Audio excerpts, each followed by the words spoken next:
Bonsoir à tous, j'espère que vous allez bien.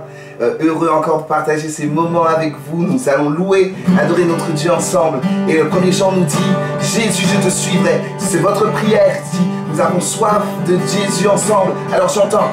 Dans le lac, quand le soleil inonde, dans les monts où ta présence abonde. Disons-le, Jésus, Jésus, je te suivrai. Dans la peine, quand mon âme sombre, dans la vallée du deuil et de l'ombre. Proclamons-le, Jésus, je te suivrai. Car tu es mort pour moi, disons-le ensemble. Car tu es mort pour moi. Je vivrai pour toi, Jésus. Je vivrai pour toi. Tu t'es offert sans rien garder. Tu as souffert pour me sauver. Oh, disons-le, Jésus. Jésus, je te suivrai. Je t'aimerai plus que la vie, te servirai malgré le vie. Oh, Jésus, je te suivrai. Confiant, confiant quand ma voix est profonde, dans le doute quand ma paix semble fondre. Jésus, je te suivrai. Car tu es mort, car tu es mort pour moi. Mon frère, ma soeur, dis-le. Je vivrai pour toi. Car tu es mort encore une fois, avec conviction. Car tu es mort pour moi. Je vivrai pour toi. Tu t'es offert sans rien garder. Tu as souffert pour me sauver.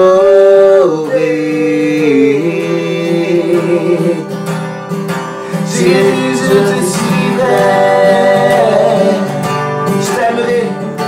Je t'aimerai plus que la vie, te servirai malgré le vie. Oh, Jésus, je te suivrai. Confiant, confiant quand ma foi est profonde, quand le doute, quand ma paix semble fondre. Oh, Jésus, Jésus, je te suivrai. Car tu es mort, car tu es mort pour moi. Alors je vivrai, Jésus, pour toi. Je vivrai pour toi. Encore une fois, car tu es mort, car tu es mort pour moi.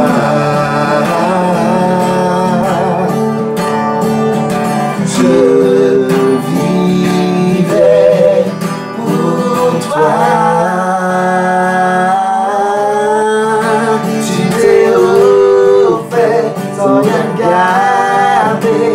Tu as souffert pour me sauver. Oui, Jésus, Jésus, je te suivrai.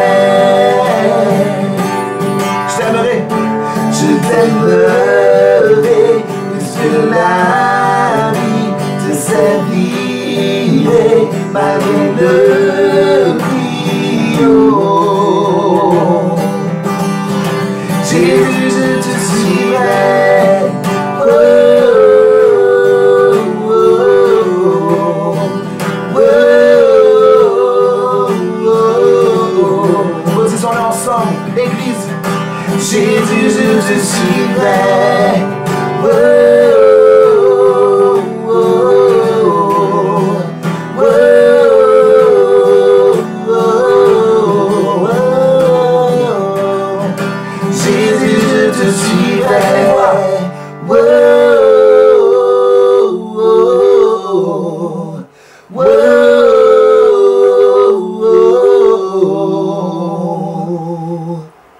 Jésus, je te suivrai. Alléluia.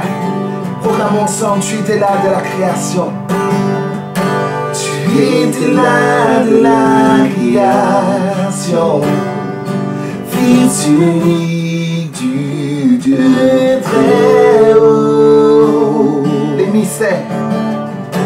mystères de ta gloire révélés. En toi, Christ, notre Seigneur. Oh, ce nom est si merveilleux, chante-le. Oh, ce nom est si merveilleux. Le nom de Jésus-Christ, mon roi. Oh, ce nom est si merveilleux. Sa beauté sans pareil. Oh, ce nom est si merveilleux. Le nom de Jésus. Tu n'as pas voulu les cieux sans nous. Tu n'as pas voulu les cieux sans nous. Alors Jésus, tu es venu. Ton amour a vaincu mon péché. Plus rien ne peut nous séparer. Oh, ce nom est si glorieux. Oh, ce nom est si glorieux. Le nom de Jésus-Christ, mon roi. Oh, ce nom est si glorieux. Sa beauté sans pareil. Oh, ce nom est si glorieux. Le nom de Jésus. Oh, ce nom est si glorieux. Le nom de Jésus. Oh, est-ce qu'ensemble on peut commencer à faire monter notre louange? Jésus, tu es glorieux, éternel, mon âme te loue. On n'entend pas ma voix, mon frère, ma soeur, mais commence à louer pour qui il est. Commence à glorifier le nom de Jésus. Tu es merveilleux, tu es glorieux. Mon âme te bénit et n'oublie aucun de tes bienfaits. Tu es Emmanuel, tu es avec nous. Tu es celui qui a vaincu et la terre a tremblé. La terre a tremblé. Le voile s'est déchiré. Les âmes en la mort et le péché. Les cieux chantent ta gloire, l'écho de ta victoire. Car tu es le roi ressuscité. Tu es sans rival, déclare. Tu es sans égal. Dieu, tu triomphes à tout jamais. À toi soit le règne, à toi soit la gloire, car ton nom surpasse tout autre nom. Oh, ce nom est victorieux. Oh, ce nom est victorieux. Le nom de Jésus-Christ, mon roi. Oh, ce nom est victorieux. Sa beauté en sans pareil. Oh, ce nom est victorieux. Le nom de Jésus. Oh, chantons encore la terre. La terre a tremblé. Le voile s'est déchiré. Les âmes en la main et le pays.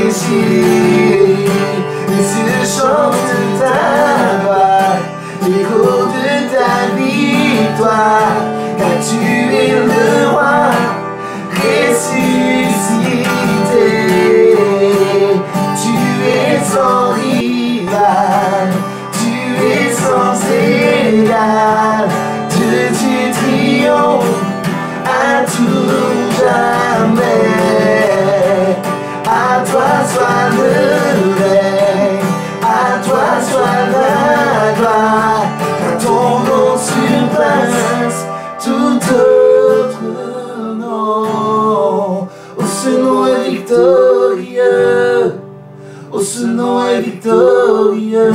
Chantons-le nom de Jésus-Christ, mon roi. Oh, ce nom est victorieux, sa puissance est sans pareil. Oh, ce nom est victorieux, le nom de Jésus. Oh, ce nom est victorieux, le nom de Jésus. Oh, ce nom est victorieux, le nom de Jésus.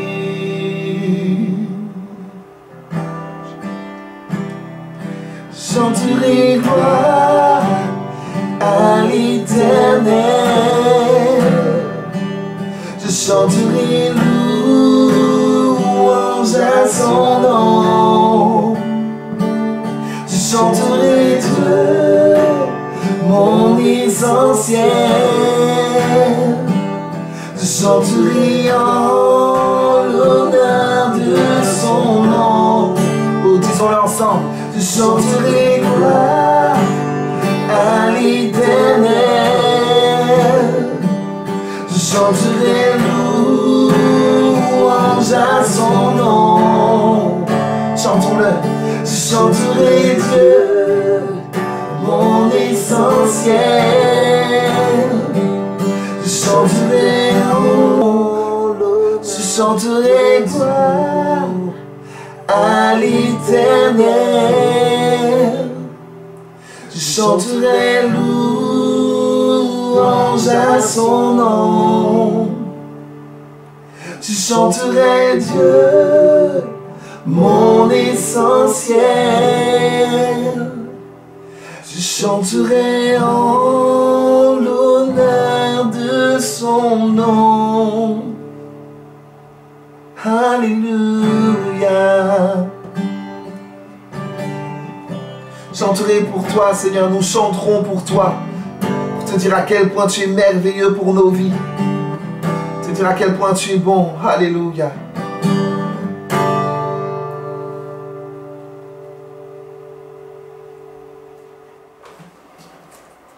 Voilà, nous nous retrouvons ensemble pour partager ces moments après la louange. Nous voulons nous concentrer sur la parole de Dieu.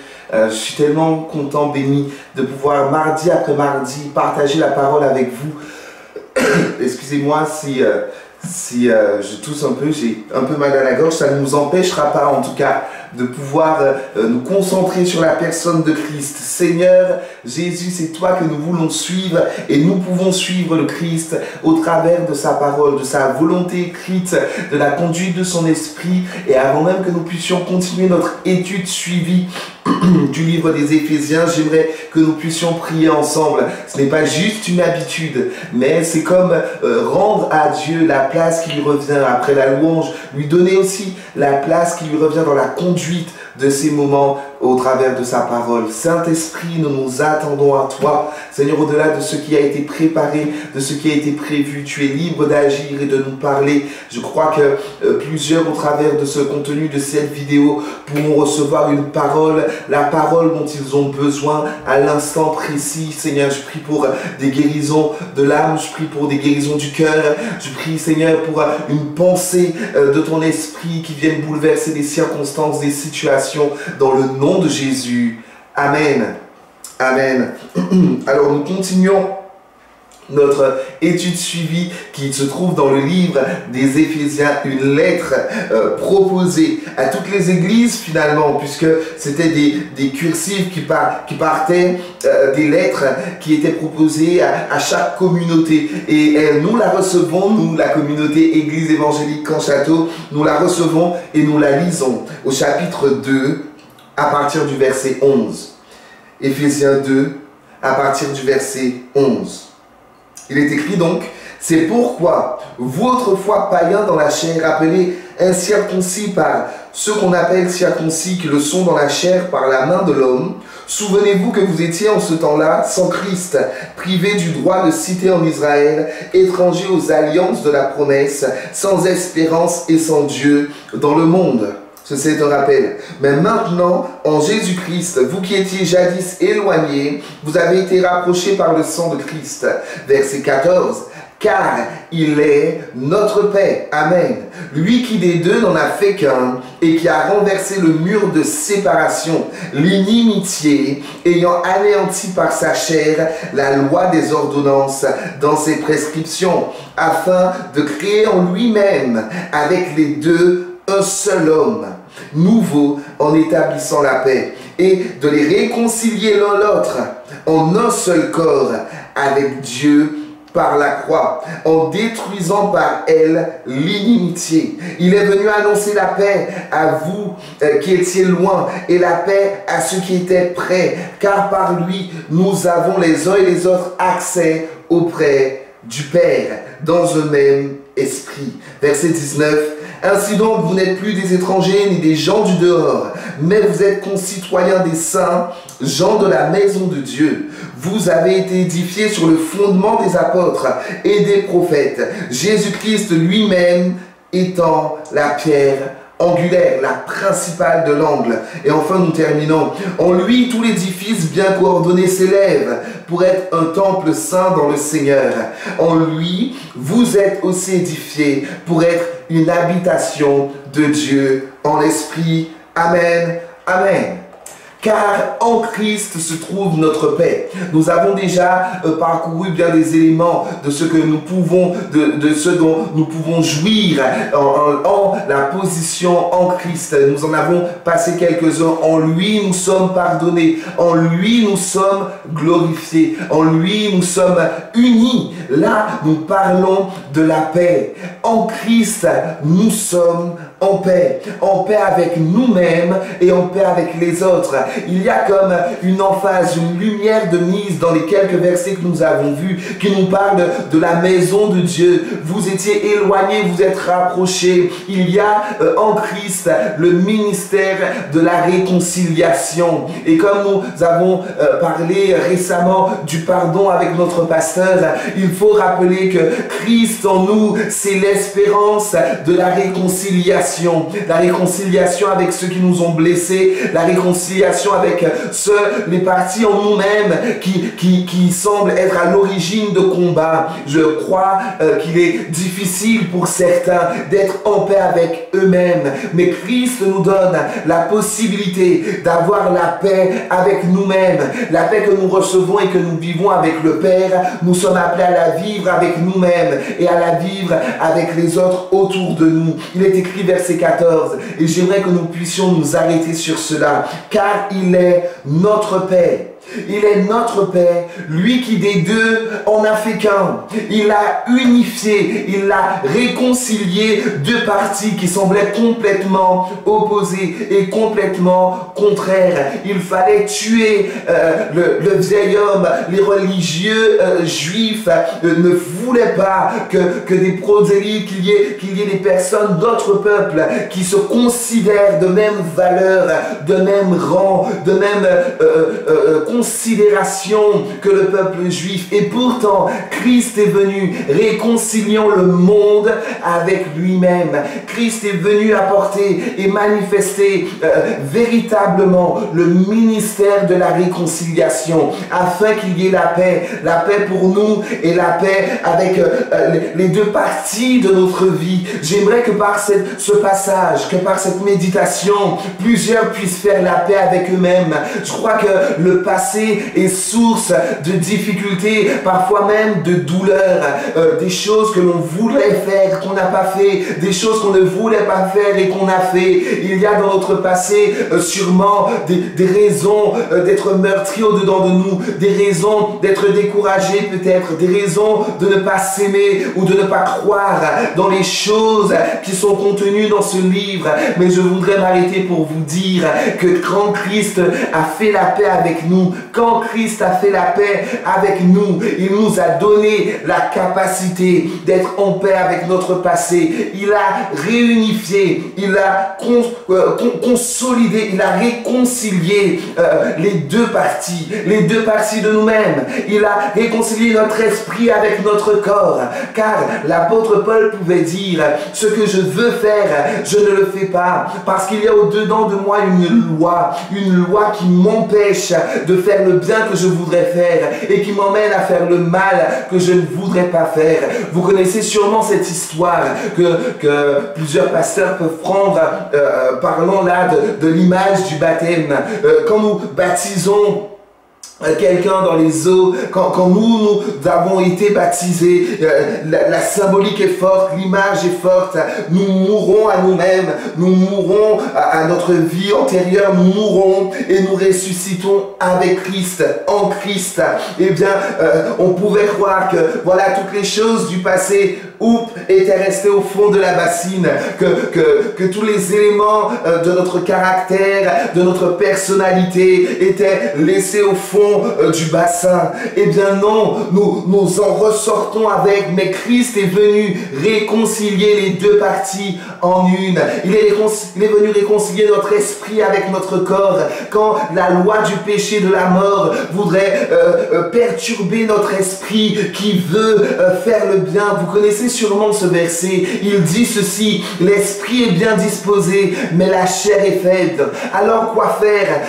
Comment avoir la paix en nous? Christ est venu réconcilier notre corps avec notre esprit. Vous savez, il y a quelque chose que les Éphésiens ont perçu peut-être plus que nous quand nous lisons ce livre.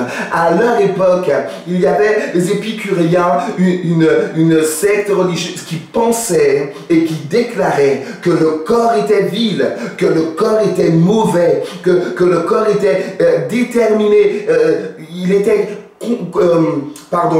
complètement consacré à la mort, qu'on ne pouvait rien attendre d'un corps de chair.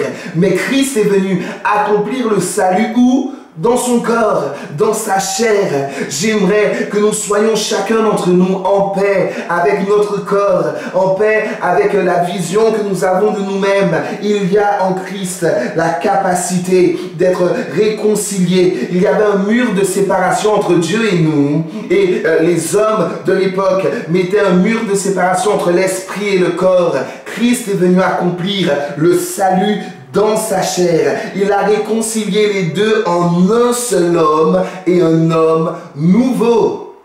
La réussite, le succès dans le combat de notre chair ne se trouve pas simplement, dans le fait de faire mourir le vieil homme, mais en devenant un homme nouveau. L'important, ce n'est pas simplement de se mortifier. Il ne faut pas que je fasse, il ne faut pas que je sois, il ne faut pas que je dise, il ne faut pas que je pense, mais la réalité de ce que Christ veut que nous soyons, c'est que nous devenions, vous, mon frère, ma sœur, mon ami, un homme, une femme, un jeune nouveau. Ce verset, je l'aime tellement. Permettez-moi de vous le citer encore. Soyez renouvelés. Soyez transformés par le renouvellement de votre intelligence. À chaque fois, nous sommes rendus nouveaux. L'œuvre de Christ, c'était de venir faire de nous de nouvelles créatures, faisant de nous-mêmes qu'il y ait une réconciliation en nous-mêmes, établissant la paix en nous-mêmes. Le verset 16 nous dit, afin de créer en lui-même, avec les deux, un seul homme nouveau, établissant la paix et réconciliant l'un et l'autre en un seul corps avec Dieu par la croix. Alléluia. Alléluia. Il y a un appel pour chacun d'entre nous à être réconciliés. Pour vivre le pardon à l'extérieur, je crois qu'il est important de vivre le pardon aussi en nous-mêmes. Et Christ est venu annoncer la paix à ceux qui étaient auprès de lui, la paix à ceux qui étaient les religieux de l'époque, la paix à ceux qui étaient les juifs, le peuple élu de l'époque, mais la paix aussi à ceux qui étaient au loin.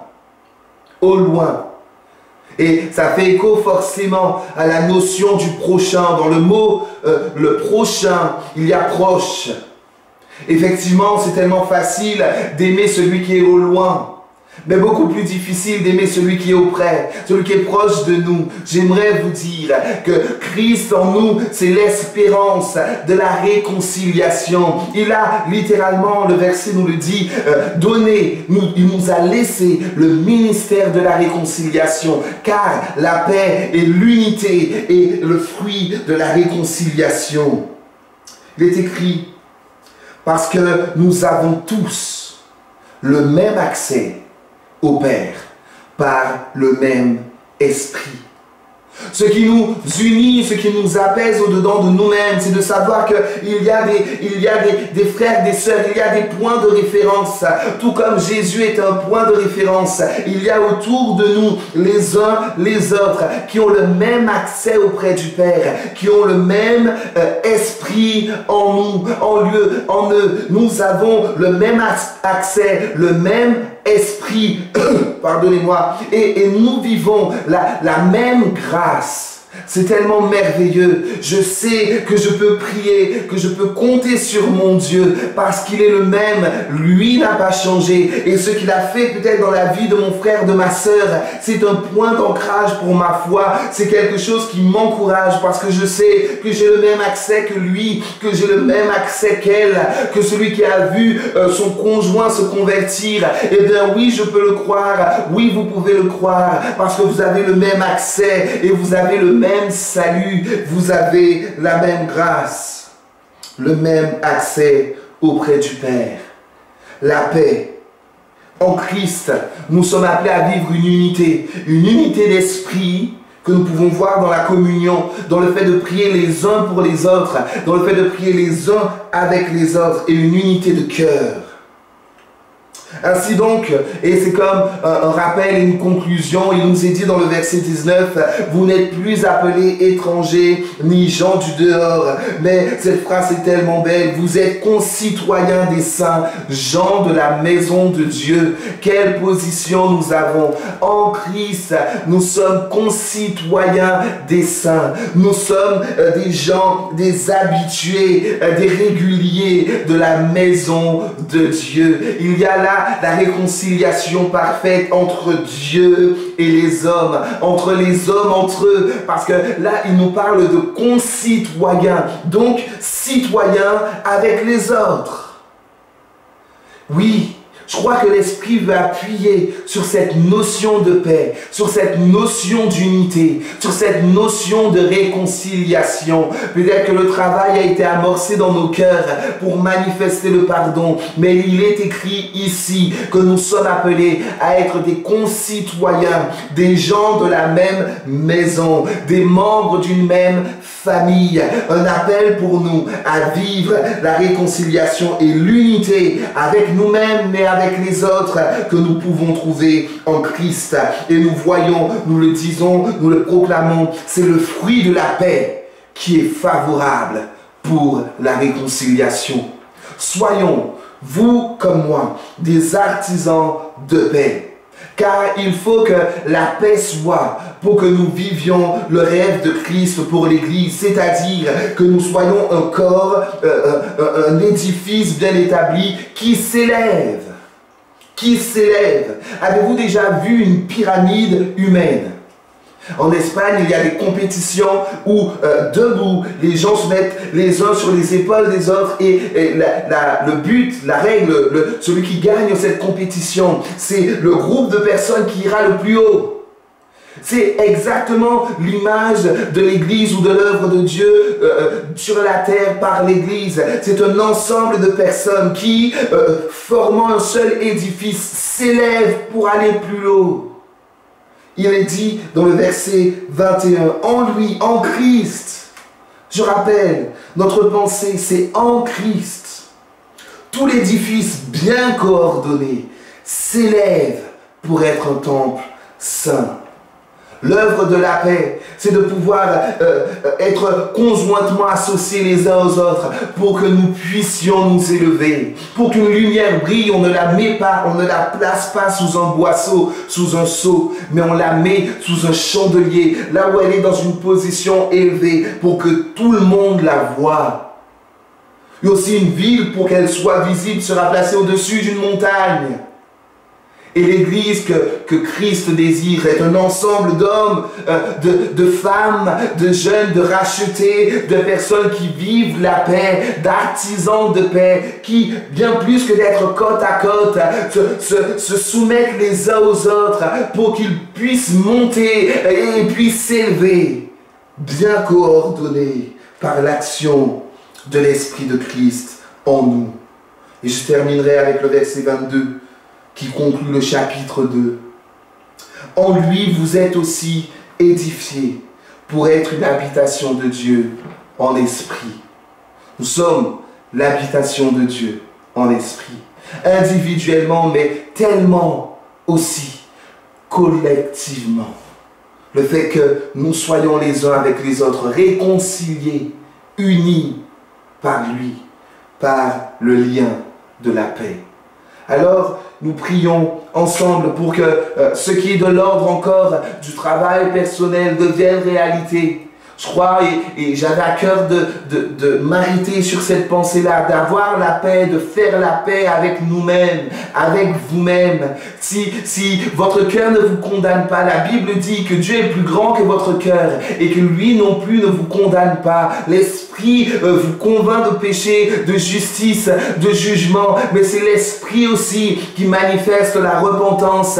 Et c'est par Christ, c'est en lui que nous sommes pardonnés, même des regrets, des remords du passé. Je prie que vous soyez en paix. Je prie que nous soyons en paix et que nous vivions le lien parfait de l'amour au travers de la paix. Seigneur, merci pour ta parole. Oui, je crois qu'elle est bonne, qu'elle est à propos pour les cœurs qui l'écoutent et qui la reçoivent. Merci de travailler en profondeur nos vies et de nous remplir de cette paix. Tu es le Dieu de la réconciliation. Tu as formé des deux un seul. Et nous voulons aussi être unis. Nous voulons aussi vivre l'unité avec notre esprit et notre corps. Pardonne-nous quand l'esprit est bien disposé, mais que la chair est faible. Donne-nous d'être réconciliés avec nous-mêmes dans l'action de ton esprit, d'être réconciliés les uns avec les autres. Parce que oui, c'est là un gage de la réussite, du succès de nos prières. C'est vrai que c'est quand nous sommes unis que l'Église est forte. C'est quand nous sommes unis que nos prières sont exaucées. Seigneur Jésus, viens faire ton œuvre en nous et encourage chacun d'entre nous. Au nom de Jésus. Amen. Amen, amen. Alléluia. Bien sûr, comme vous le savez, nous nous retrouvons dans l'application Zoom pour pouvoir continuer. Faites-nous connaître vos sujets de prière. Faites-nous aussi part peut-être de témoignages que vous avez vécus. Je crois que l'un des rôles de l'Église, c'est de manifester un témoignage puissant. Si vous avez vécu quelque chose, contactez-nous au travers de notre site internet ou encore de la chaîne Facebook, de la page Facebook. Nous sommes là avec vous et pour vous. Notre service est dirigé vers Dieu, mais au travers de vous, en vous servant, nous servons notre Seigneur. Alors, tout de suite, pour notre réunion Zoom, si vous avez besoin des accès, n'hésitez pas à nous contacter via le site internet, via Facebook, en message privé ou en commentaire sur cette vidéo. Je vous dis à tout de suite pour notre réunion interactive. Que Dieu vous bénisse.